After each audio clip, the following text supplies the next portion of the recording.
Today the book that I have is actually a translation of Fariduddin Attar's classic, which was written in 12th century, and now, and probably for over many centuries, it is considered a world classic.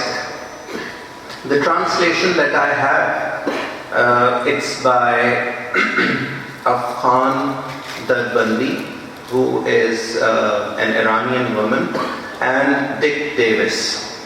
They are husband and wife. Actually, the story is that Dick Davis, after doing his masters from Cambridge University, he went to Iran in 1970, and he taught at University of Tehran for some time. And there he fell in love with Iranian culture and civilization. And there he also met his future wife, Afghan Dadbandi. And later on, of course, they collectively translated this text. Now this book, it doesn't have the epilogue and the invocation part, but the 2011 version that now we have in the library, this one also has translations of invocation and epilogue.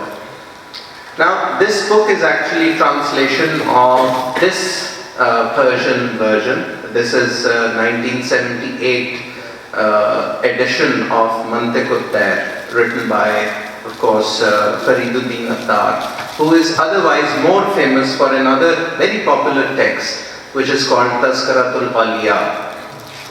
Now, as far as Fariduddin Attar is concerned, obviously he was a very famous mystic, and he was born in 12th century, sometime between 1120 and 1157, and he died sometime between 1193 and 1235 AD.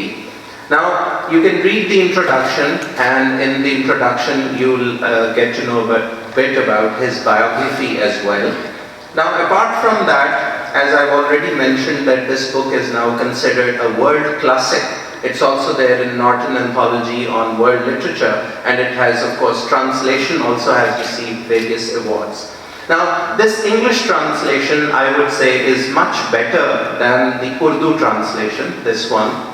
So I hope this translator doesn't listen to this. But this one is also in our library, but I think that it would be better if you read this translation, because a lot of effort has gone into it. So in the original Masnavi, there are 22 syllables in each line, and they have translated each line with 22 syllables, and then the couplets are also rhymed. Now, as far as, before I begin to talk about the book, it is usually in the introduction as well, it is written that it's a book about the tasawwuf, which is a doctrine of Islam, a doctrine of Islam. Well, I think that somehow whenever we engage with any text which claims to be about the tasawwuf, we somehow think that it is somehow at odds with mainstream Islam. Now, the reading that I have and the way I look at it, and I've discussed with scholars, now I have no claim that I have this understanding of the tasawwuf. I'm just talking about it as a reader. Now, the understanding that I have, well, if we talk about Islam, it has these three major institutions. And these three have always operated since the times of Prophet Muhammad sallallahu alaihi wasallam. And if you listen to the ayat that was recited at the beginning, and this identity of Holy Prophet, that he is also, that he does this, yatlu ayati wa yuzakkihim, कि वो दिलों को साफ करने वाले भी हैं. So this category is then reflected in one pillar of Islam, which is the tasawwuf, because other two pillars being, of course, Shariat and also Siyasat. So as far as this Islamic comprehensive aspect of Islam is concerned, Shariat is one part, Tariqat is another part, and the third one is tasawwuf or Tariqat. So this is something that I wanted to clarify, because later on there might be a few questions related to it. Now, as far as this book is concerned, it is an allegory. So it deals with, of course, the tasawwuf, which can be defined in so many different ways. It can be about self-discovery. It can be about cleansing of our inner self. It can be about spiritual fulfillment. It can be about, of course, knowing God. So as it is said, or probably it's also in the Quran, that whosoever recognizes himself can recognize the Almighty. So it's about that. It's a story, and the story begins that, since it's an allegory, so it's a story of birds. So when the story begins, when the book begins, birds have gathered, they have assembled together, and they are led by a bird which is which is wiser, and which has the ability to be their guide. Now the confusion is, they say that all creatures of the world, they have some king, but we don't have any king.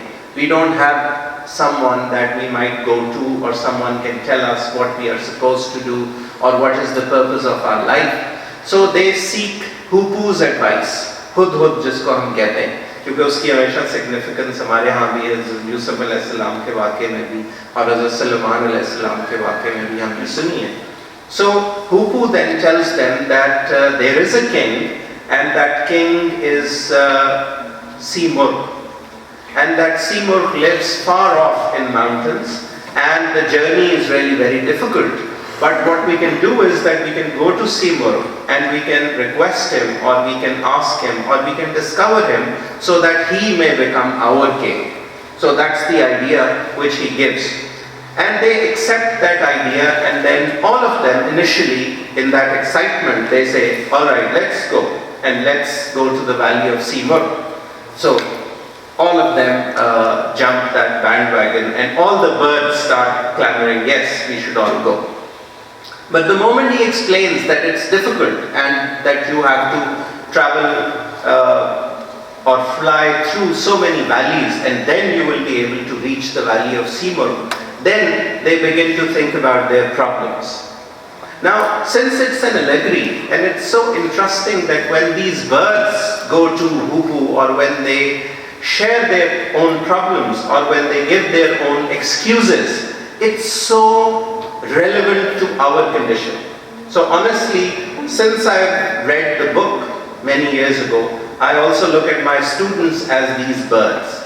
Now each student has some sort of a problem, and whenever you talk about the way Dr. Ahmed Bilal was talking about our purpose and our mission, and why are we in this world, so the moment we talk about it, most of the students will have some problem. They wouldn't be interested in that debate. Some of them will be interested in it, that debate. Somehow they would think, well, alright, fine, these things are plausible, but this is not for me, this is probably for someone else.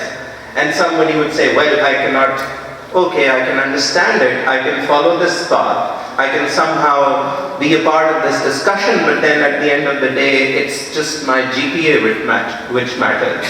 Or that, alright, fine, this is for them, but I'm a girl and I'll eventually get married, so this sort of discussion is probably for the boys, not for me.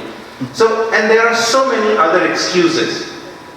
As he said, for instance, some students, or us as human beings, we are probably thinking too much about these worldly gains. What will I get? What kind of bank balance will I have after a few years? So in that sense, this book is really amazing, and as I'll share with you a few excerpts from it.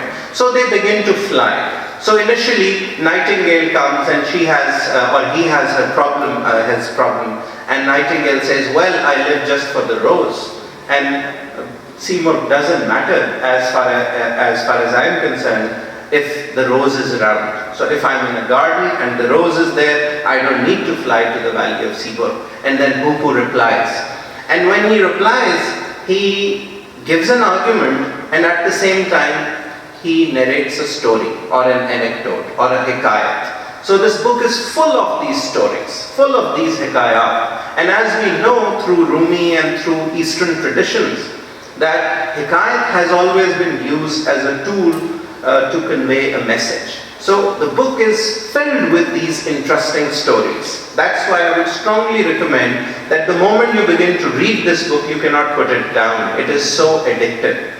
So he narrates a story, and then he offers a reply. So one Very interesting aspect of this book is, when I read the book, I kept thinking, what kind of a bird am I? What is my problem? What kind of a psychological aspect is my blind spot that I'm missing? So that self-discovery also continues with the book. And then Hawk is there, and Hawk says, well, I'm already in the court. So I sit with kings. Why should I go to the valley of Seymour? And then he responds to it. So there are so many birds. So you have finch, and you have parrot, and you have partridge, and you have nightingale, and you have hawk, and you have other kinds of birds. And those birds also reflect and represent human psychology, various aspects of human psychology. So that is also something extremely interesting about this book, and that is what makes it so relevant. And these days, we are so used to relying on all Western paradigms. Like the institution of a university, it's simply West-centric, it's Eurocentric. And this sort of knowledge, it's simply sidelined, it's marginalized. And the moment we engage with it and understand it, we really feel enabled. Now, whenever I discuss this with my students or whenever I talk about it, there are so many problems of today's world that we are able to kind of defeat when we engage with this sort of paradigm. So let's see, since we are also trying to decolonize our university systems and indigenize knowledge, so let's hope that texts of this sort will also become part of our higher education. So, and then they keep on flying. So after they travel a valley and then they enter into another valley, their birds keep coming to Hupu and they keep telling him about their problems, and he keeps convincing them. Wow.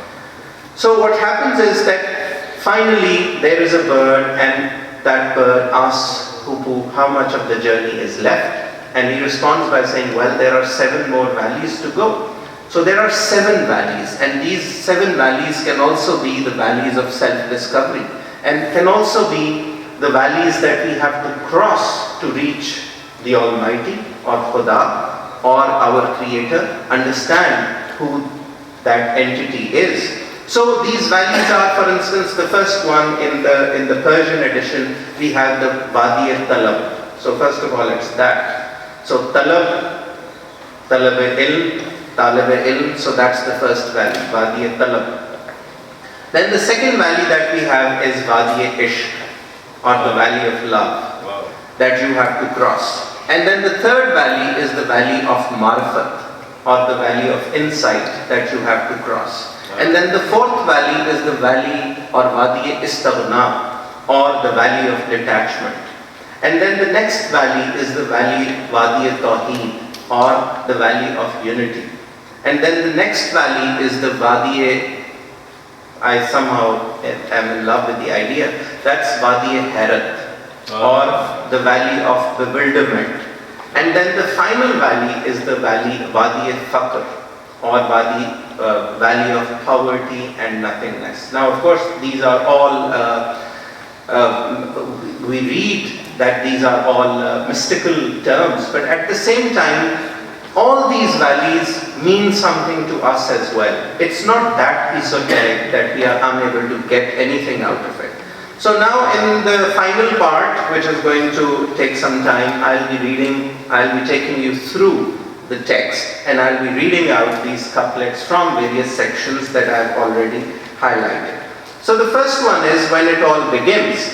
Now I'm reading this, and you will see that, so it begins like this.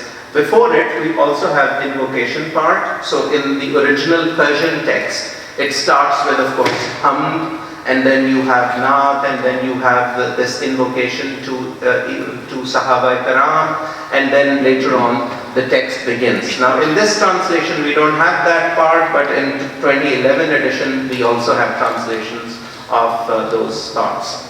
So it begins like this.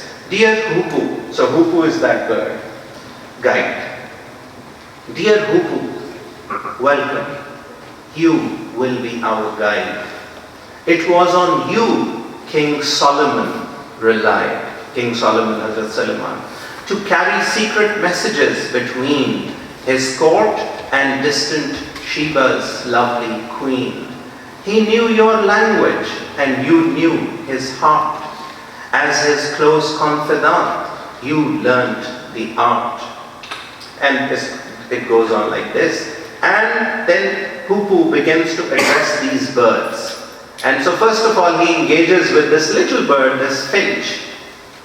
And he says, "And you are welcome, finch.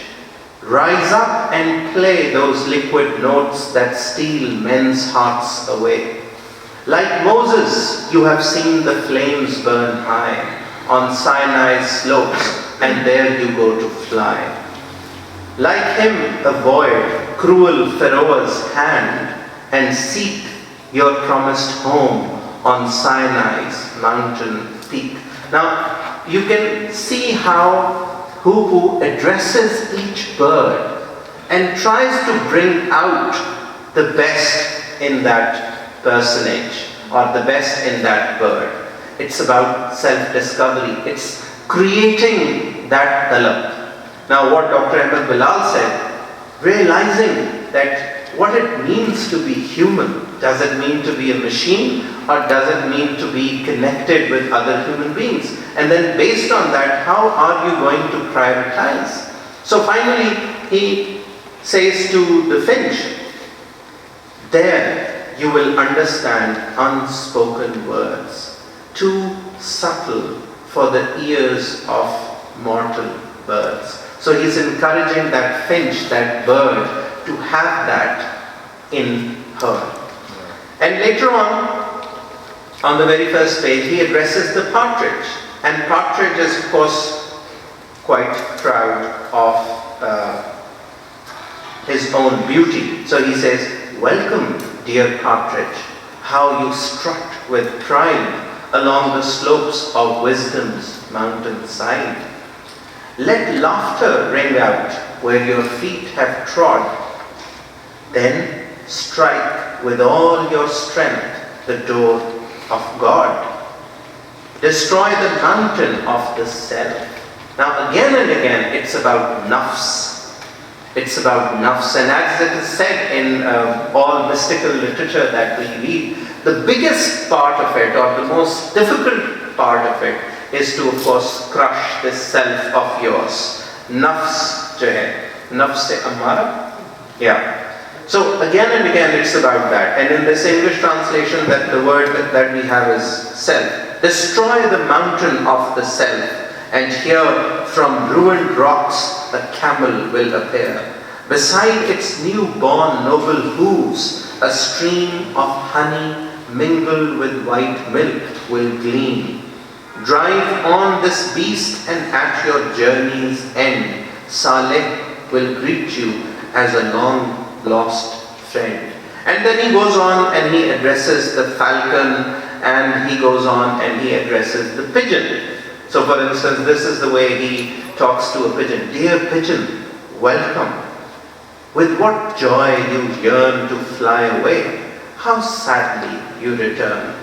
Your heart is wrung with grief. You shared the jail that Jonah knew, the belly of a whale. The self has swallowed you for its delight. How long will you endure its mindless spite? Cut off its head, seek out the moon and fly beyond the utmost limits of the sky." So this is how he keeps on encouraging all these birds, that they have to embark on that journey to the valley of Seymour. So the birds assemble, and the Hupu tells them of the Seymour. So this is what he says. "The world's birds gathered for their conference and said, 'Our constitution makes no sense. All nations in the world require a king. How is it we alone have no such thing? Only a kingdom can be justly run. We need a king and must inquire for one." So that's how they think about the king. And then he tells them about the Seymour. And he says, "Hupu, It was in China, late one moonless night, the Seymour first appeared to mortal sight. He let a feather float down through the air, and rumors of its fame spread everywhere. Throughout the world, men separately conceived an image of its shape, and all believed their private fantasies uniquely true. In China, still this feather is on view. Now, as in mystical literature, it is said that whether it is Ram or whether it is Bhagwan or whether it is Allah or it's Khuda or it's God, all these words refer to the same reality. So that is reflected here, that Seymour has different conceptions in different parts of the world. But it was seen in China, it is mentioned over here. And whence comes the same you have heard, no doubt. Seek knowledge unto China, seek it out. So that's how he utilizes it. Now this is really interesting. This Nightingale's excuse. I would like to read it and then of course we'll quickly move on. The Nightingale says, I'm in love with the rose. I need not to fly to the valley of Seymour. But that is of course a misconception. All of us, as it is said, that we need this understanding, this marifat, or we need to realize who our Creator is. So the Nightingale made his excuses first. His pleading notes described the lover's thirst. And through the crowd, hushed silence spread as he descanted on love's scope and mystery. The secrets of all love are known to me. वो बुलबुल अब कह रहा है कि मुझे सब पता है. अब ये कितना बड़ा एक होता है मामला जिसमें हम सोचते हैं कि I know everything. Oh, I know everything. The secrets of all love are known to me, he crooned. Throughout the darkest night, my song resounds, and to my retinue belong the sweet notes of melancholy lute, the plaintive wailing of the love-sick flute. When love speaks in the soul, my voice replies in accents plangent as the ocean sighs. The man who hears this song spurns reason's rule. Grey wisdom is content to be love's fool. My love is for the rose. I bow to her. From her dear presence, I could never stir. Ab ye Nightingale goes on and he replies, Tihupu answered him, Dear Nightingale, this superficial love which makes you quail is only for the outward show of things. Renounce delusion and prepare your wings for our great quest. Sharp thorns defend the rose, and beauty such as hers too quickly goes. So this rose is also a symbol of worldly love, that it's going to fade away. Whatever you have inside you, whatever fitrat that you have inside you as human being, it can never be satisfied with this worldly love. You need to transcend this boundary. So it goes on, and we have another bird, that's the hawk. And hawk, I've told you, hawk says, well, I'm already in the court. I don't need any kind of Seymour. And Hupu answers him, Tihupu said, Dear hawk, you set great store by superficial graces and ignore the all-important fact of purity. A king with rivals in his dignity is no true king. The Seymour rules alone and entertains no rivals to his throne. So this Hupu, of course, has a very tough job, and he keeps on convincing these birds, different birds. For instance, the finch says, well, I'm so feeble. How can I fly this far? I'm so weak. I'm nobody. You shouldn't even be asking this to me, that I should even think about flying off to the valley of Seymour. I'm so weak, I'm so feeble. Her feeble frame trembled from head to toe. A nervous flame, she chirped. I'm less sturdy than a hare, and lack the courage that my betters share. My feathers are too weak to carry me the distance to the Seymour sanctuary. And then he responds to that complaint and says, You teasing little bird, this humble ostentation is absurd. Now this phrase is so interesting. Ostentatiousness is of course dikhawa, and humble is inkisari. So this humble ostentation is absurd. تو جیسے humility and inkisari کے بارے میں کہتے ہیں نا کہ humility is a funny thing. The moment you think you have it, you have lost it. تو اسی طرح اب یہ اس ہیوملٹی کو وہ کہہ رہا ہے کہ یہ ختم کرو تم یہ تمہاری. If all of us are destined for the fire, then you too must ascend the burning fire. Get ready for the road. You can't fool me. Sew up your beak, I loathe hypocrisy. کہ بس چونچ بند کرو, چلو تیاری پکڑو, تمہیں بھی ساتھ ہی چلنا ہے. تمہیں اگر تخلیق کیا گیا ہے, though this is in you. If you are a human being, if you are made, if you are born, if you have consciousness, all this is for you as well. So then the next step, the other birds protest and the hoopoo tells them of their relationship with the seabird. اب ان کو سمجھا رہا ہے کہ تمہارا سب کا ایک تعلق ہے, تم ایسے ڈور سے بندھے ہوئے ہو اپنے اس خالق سے, which can be a seabird here in the symbol of seabird. اور وہ سب کو کہہ رہا ہے کہ آپ سب نے چلنا ہے. How could they gain the seabird? Such a goal belongs to those who discipline the soul. چونکہ وہی والی بات ہو رہی ہے اپنے سیلف کو تہذیب بنانے کی, جو ہمارے قرآن پاک کے اندر یہاں لفظ آیا ہے جو ابھی آیت تلاوت کی گئی تھی,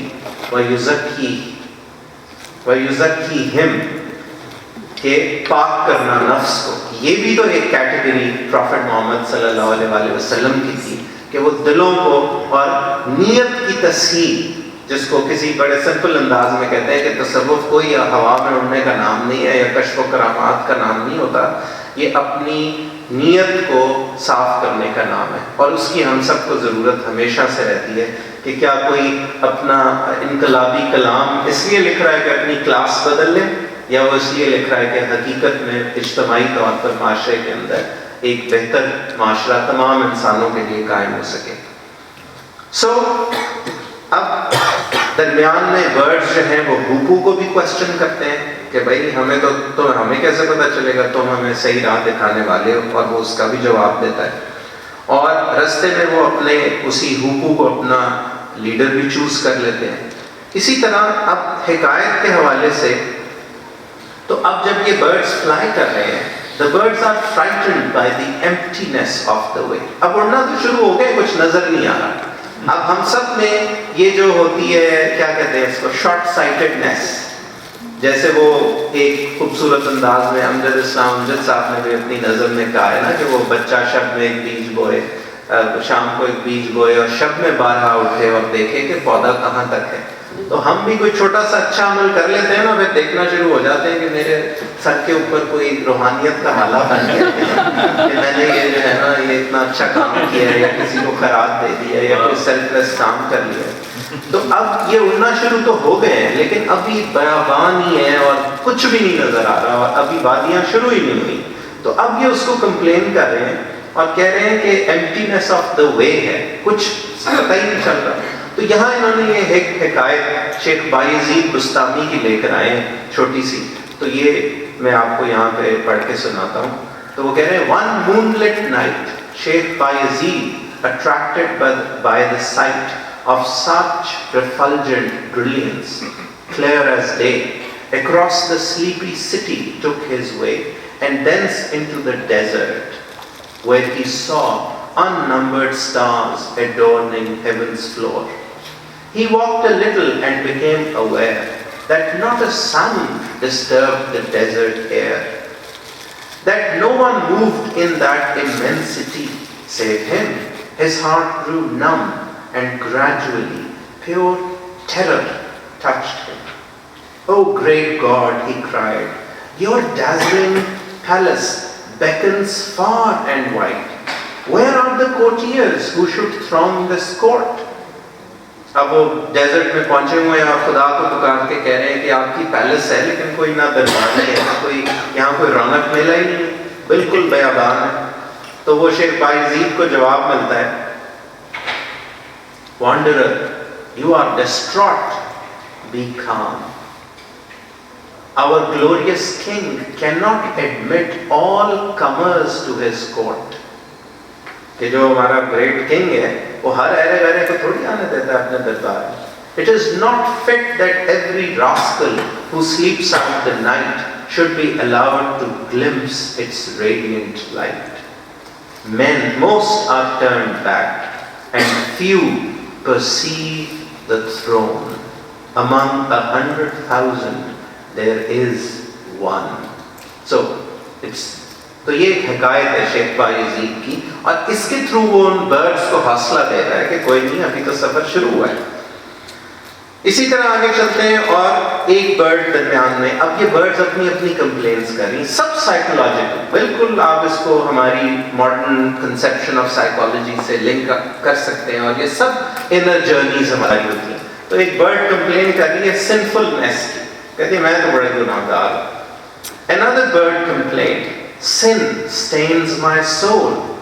How can the wicked ever reach the goal? How can a soul unclean as noisome flies toward the Seymour's mountains hope to rise? When sinners leave the path, what power can bring such stragglers to the presence of the king? تو جو انسان اپنے اوپر شک کرتا ہے, تو یہ اب اس کیفیت میں کہ میں تو ویسے ہی بڑی گناہ گار ہوں, تو میں بھلا سیمور کی دربار میں کیسے پیش ہو سکتی ہوں, اور یقیناً سیمور اس کا جواب دیتا ہے. اسی طرح ایک اور برڈ کمپلین کرتی ہے اپنی انڈیسائسونیس کی, کہ میرے اندر تو قوت فیصلہ ہی نہیں ہے.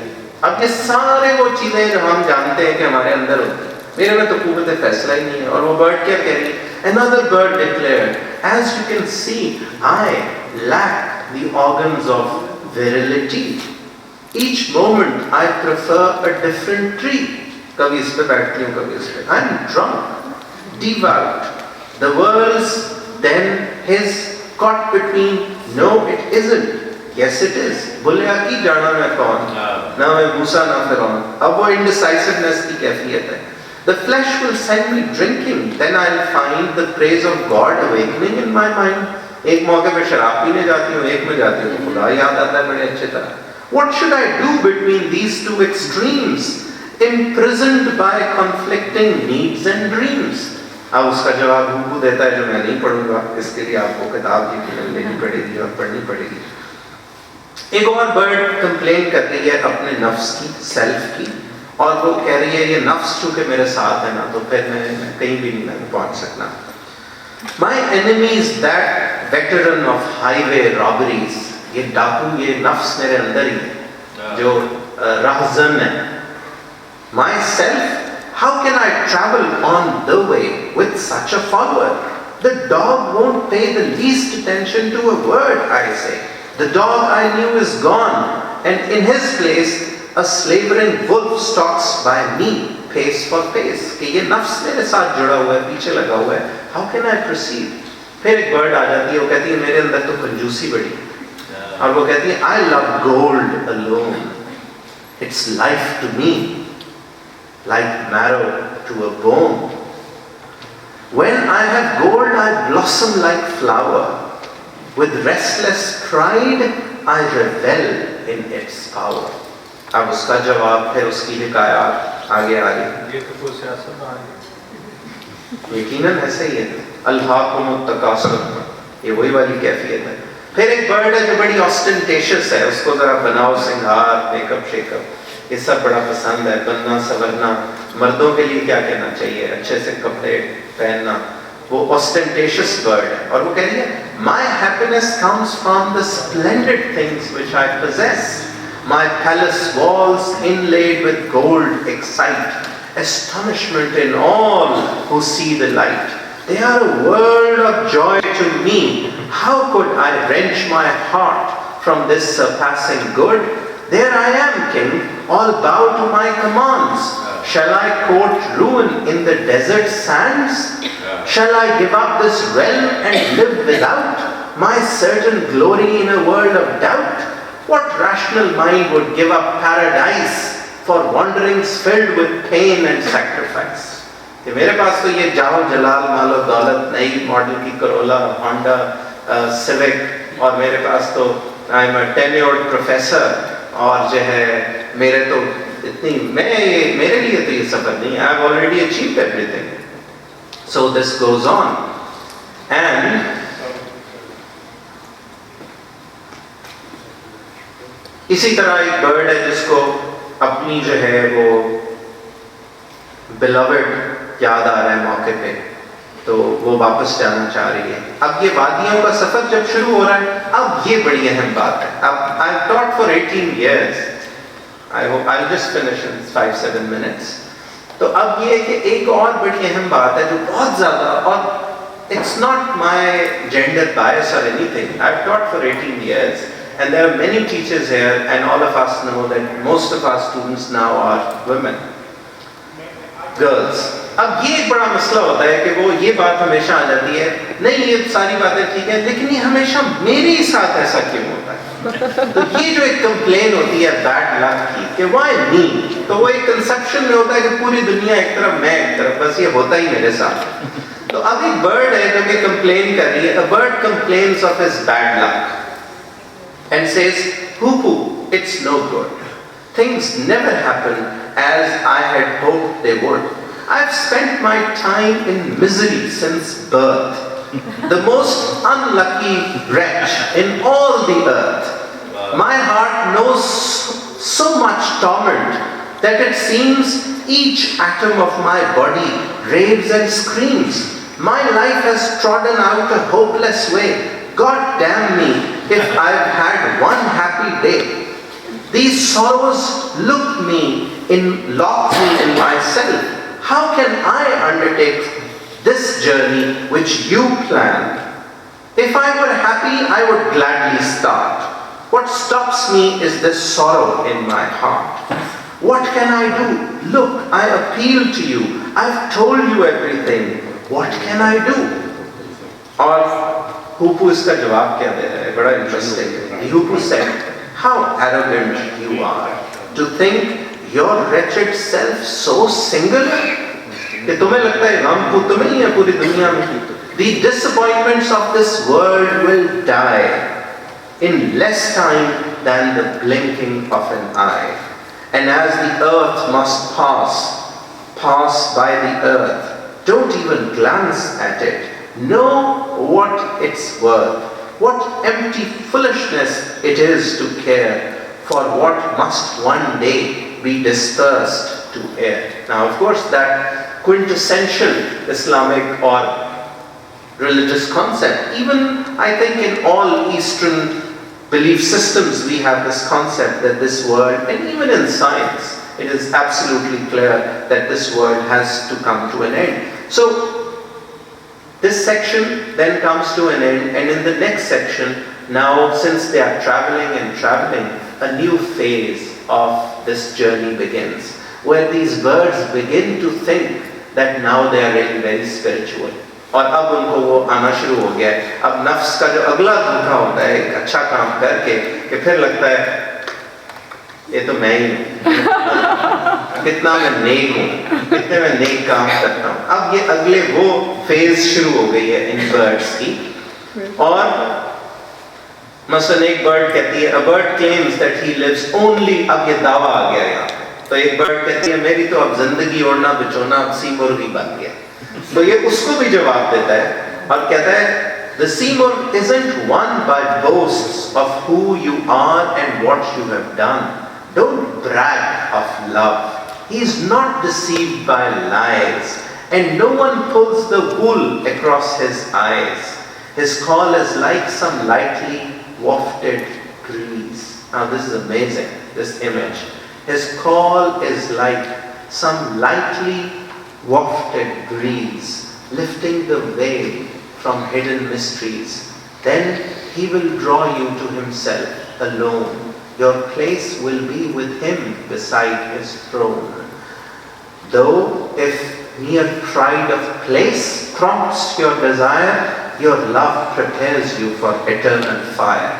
तो ये अब एक फेज है कि जिसमें बर्ड्स आके और ये दावा करना शुरू हो जाती हैं कि हमें तो बड़ा सुकून है, अब तो हम अपनी बड़ी ज़बरदस्त रूहानी कैफियत में पहुंच चुके हैं. तो ये अब सिलसिला चलना शुरू हो जाता है. फिर आगे चलते हैं मजीद. अब एक बर्ड पूछती है कि अच्छा जी अब कितना सफ़र बाकी रह गए। अब तो बहुत सफ़र ट्रैवल कर लिया। तो अब वो उसको बताता है कि बेसिकली अभी तो 7 वादियाँ पड़ी हुई, और उन 7 वादियों का वो जिक्र करता है जिनका नाम मैं आपको बता चुका हूँ।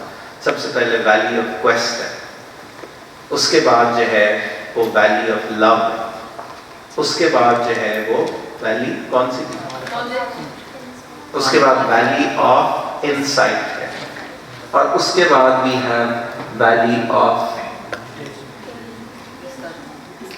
उसके बाद इस्ताबना, वैली ऑफ डिटैचमेंट, फिर वैली ऑफ यूनिटी, फिर वैली ऑफ बिविल्डरमेंट, एंड फिर valley of poverty and nothingness. और इन सारों से गुजरने के बाद ये सीमुर्ग की वैली में पहुंचते हैं। In the best interest of time I am skipping all that part, क्योंकि आप सब यकीनन बुक पढ़ना चाहेंगे। अगर वैसे खैर वो भी हम नहीं कहते, ये ना हो कि फिर मार्केटिंग का इल्ज़ाम लग जाए। We don't get any cut from these book sales at all. और फाइनली अब ये आखिरी पार्ट है जो मैं पढ़ूंगा, सिर्फ चंद लाइंस, जिसमें the birds discover the Simurgh. और होता ये कि कहानी में कि finally when they reach the valley of Simurgh, so there is that palace of Simurgh, and it's a palace which is surrounded by mirrors. So finally in all these valleys what happens is that in each valley many of the birds they keep flying back. So initially there were thousands of birds, and by the time they reach the valley of Simurg there are only 30 birds. 30. There are only 30 birds, and they are flying and they look at their own image and they realize that they themselves are a part of Simurg. Because in Farsi, in Persian, Si means 30 and Murg means birds. So this journey that they experienced, it was not just something external that they discovered Simurg who was in the outside world. They themselves were the Simurg together. Wow. Man arafa nafsahu faqad. So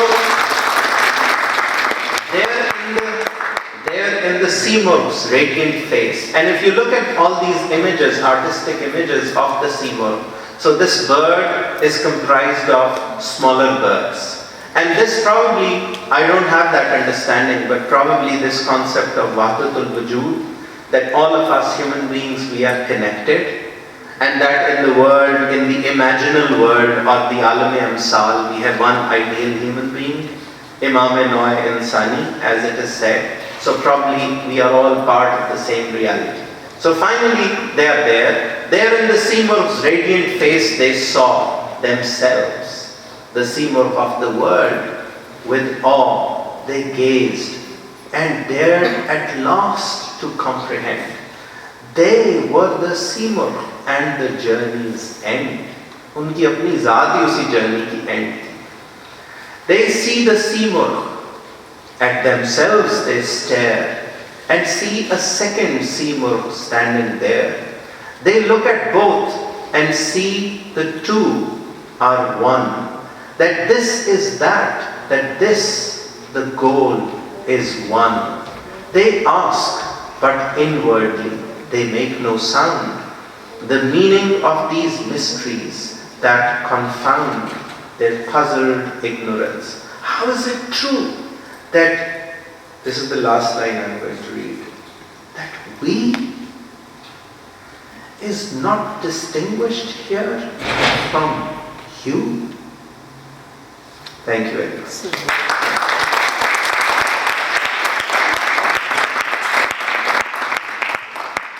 I hope I finished in time. On time. Questions?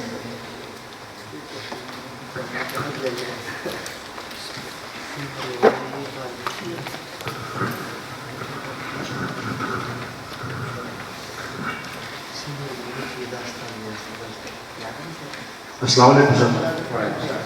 अच्छा sir, अभी आपने जो किताब के बारे में detail बताई है, ये सलूक की सारी मंजिलें हैं, ठीक है। कुछ में 7 है, कुछ में 12 है, ठीक है। यहाँ पे 7 आदमी बेसिकली सलूक की मंजिलें हैं। तो मॉडर्न दौर में उसकी एप्लीकेशन क्या है? कुछ लोग बैत के जरिए, कुछ लोग तज़किया नफ्स के जरिए, कुछ लोग एहसान के जरिए इन मराहल को हासिल करना चाहते हैं।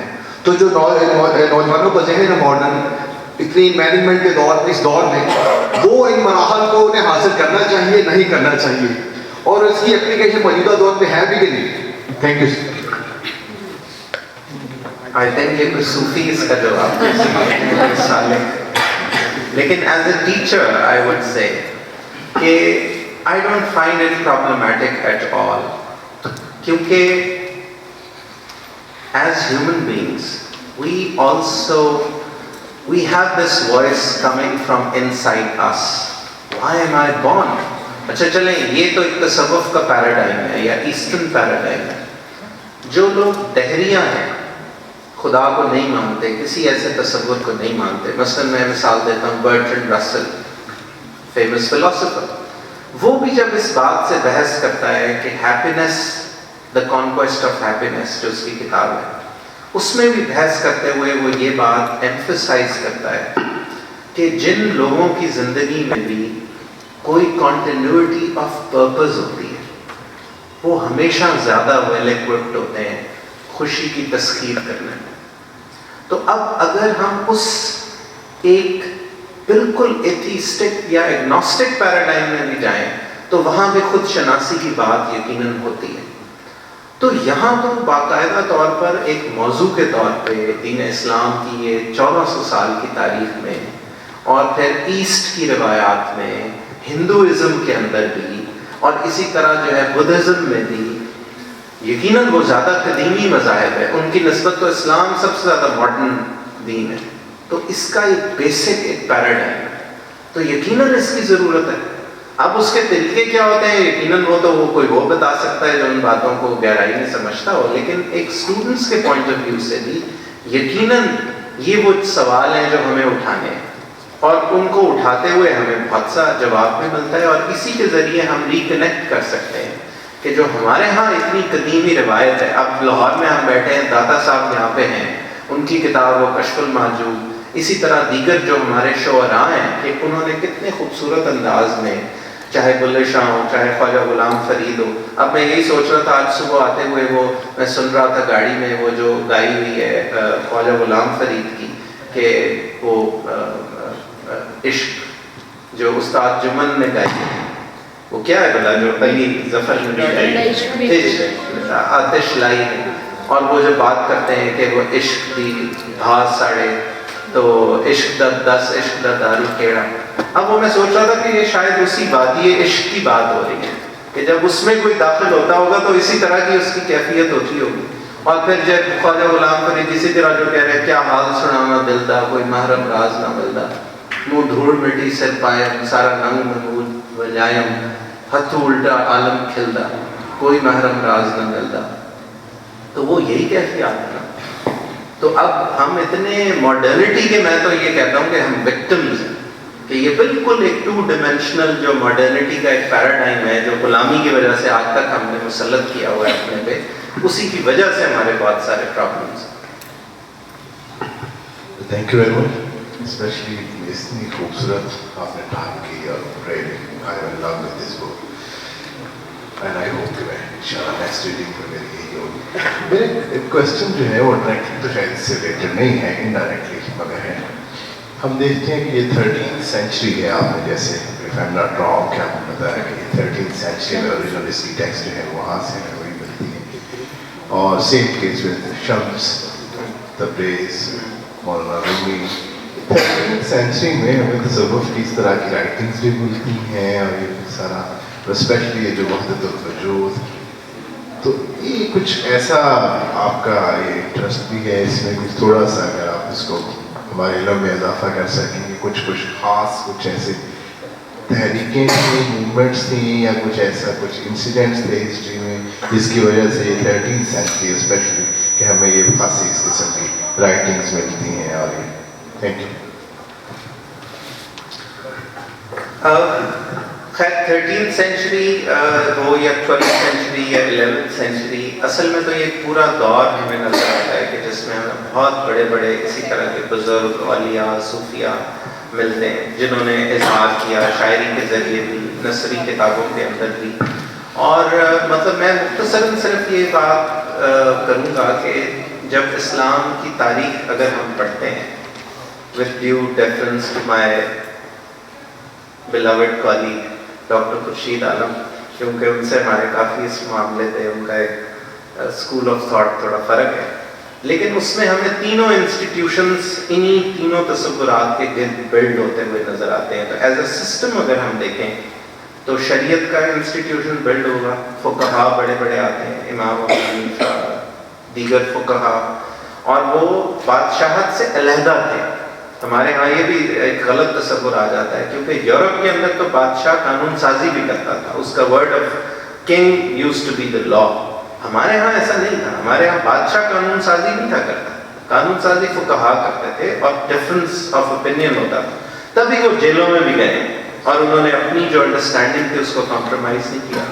इसी तरह हमें इंस्टीट्यूशन बिल्ड होता हुआ नज़र आता है तसव्वुफ के गिर्द, और उसमें हमें ये सूफिया नज़र आते हैं। और जब हम इनका मुतालिया करते हैं, डॉक्टर ज़मान अख्तर मेरे एक कलीग बैठे हैं और इस मामले में मज़ीद इनसे भी रहनुमाई ली जा सकती है, तो ये जो डिफरेंट सिलसिले बने हैं तसव्वुफ के, तो ये आपस में इनके जो नेटवर्क्स थे और आपस में राब्ते थे, खुतूत का तबादला था, और जिस तरीके से ये लोगों के दिलों पर तज़किया के नुक्ता नज़र से जो इन्होंने काम किया, वो एक और इंस्टीट्यूशन नज़र आता है। और आखिरी जो बादशाहत तो थी वो सियासत के दायरे के अंदर, और उसमें भी हमें ऐसी ऐसी मिसालें आदिलाना बादशाहों की मिलती हैं, और जो जो रोल प्ले किया। सलाहुद्दीन अय्यूबी को देखें ना, क्यों कत्ले आम नहीं किया फ़लस्तीन में उसने, जबकि 70 साल पहले वहाँ खून की नदियाँ बहा दी गई। कौन सा कॉन्सेप्ट था जो उसको गवर्न कर रहा था कि यहाँ रिटेलिएशन में मर्डर नहीं करना, बल्कि अमान दे दी सब लोगों को उसने। ये सन 1600 में हमारे यहाँ हिंदुस्तान में जब वहाँ यूरोप के अंदर वो गियोडानो ब्रूनो को जिंदा जला रहे थे और स्पेनिश इंक्विजिशन चल रही थी और विच हंट चल रहा था, तो हमारे सन 1600 में तो यहाँ कानून बन रहा था मजहबी आज़ादी का। तो ये इंस्टीट्यूशंस ने नतीजा एक पूरे 1000 साल के अंदर हमें दिया है। तो आइसोलेशन में हम चाहे तसव्वुफ को ना भी देखें, तो एज ए सिस्टम मेरा ख्याल है दीन इस्लाम ने अपने कुछ नताइज दिए हैं जो इवन आज हमारी सेल्फ को स्ट्रेंथन करने में बड़ा रोल प्ले कर सकते हैं। Thank you very much.